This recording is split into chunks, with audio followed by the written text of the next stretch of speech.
De quoi aura l'air la création de contenu dans les prochaines années, tant au niveau du podcast que des réseaux sociaux? C'est le sujet de ce 23e épisode de J'envoie 2024.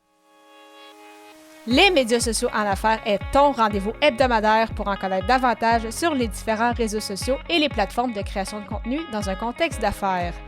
Chaque semaine, je répondrai à une question thématique qui te permettra d'appliquer concrètement ces conseils pour ton entreprise.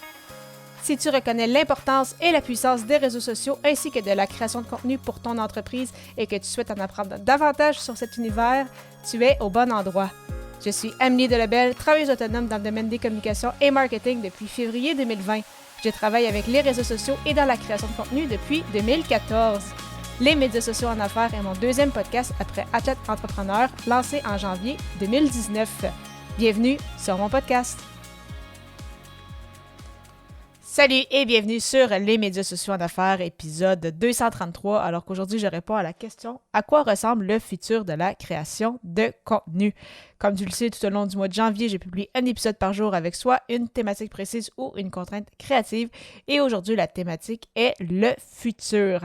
Donc, sans plus tarder, de mon côté, comme tu peux certainement t'en douter aussi, l'intelligence artificielle aura un grand impact. Donc, bien évidemment, l'IA avec, entre autres, ChatGPT, parce que ça sera de plus en plus facile, en fait, de créer du contenu. Mais selon moi, malgré tout, l'humain aura toujours son importance. Donc oui, des outils, c'est ça, comme ChatGPT, vont pouvoir grandement nous aider, vont pouvoir permettre à plus de gens de créer du contenu et partager leur message. Mais l'humain aura toujours son importance parce que selon moi, l'authenticité, vraiment les histoires, la façon de raconter va être unique, va être propre à chacun et je pense qu'un outil peut quand même avoir de la difficulté à reproduire exactement cela.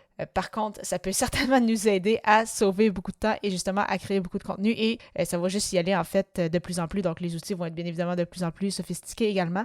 Donc c'est quand même quelque chose que j'ai vraiment hâte de suivre justement cette évolution-là de l'intelligence artificielle. Au niveau des réseaux sociaux, bien évidemment, les algorithmes qui vont changer encore et toujours, comme c'est le cas depuis leur création.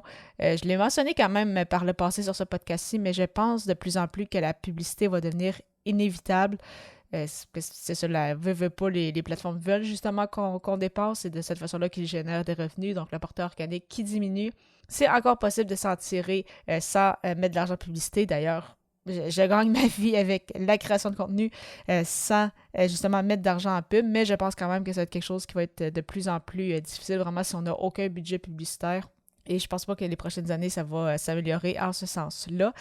Par contre, les interactions seront toujours primordiales, comme justement sur LinkedIn, ça reste au final des réseaux sociaux, donc l'importance justement de cet aspect-là social, d'interagir avec les gens de notre réseau, avec des nouvelles personnes pour se faire connaître, et bien évidemment la puissance des groupes également, que ce soit sur Facebook ou LinkedIn, donc ça reste ça des petites communautés qui vont continuer, je pense, d'avoir leur importance, et je pense que justement cet aspect-là social de communauté qui va continuer en fait d'être ultra important quand on va créer du contenu et bien évidemment ça va être important aussi de continuer nous-mêmes à poster, à publier du contenu comme créateur, donc que ce soit sous les différents formats, donc peut-être oui un peu plus de vidéos, mais quand même en texte ça fonctionne toujours bien, en stories on va créer de l'interaction selon les plateformes, donc vraiment ça va être intéressant à suivre, ça aussi les fameux algorithmes lors des prochaines années.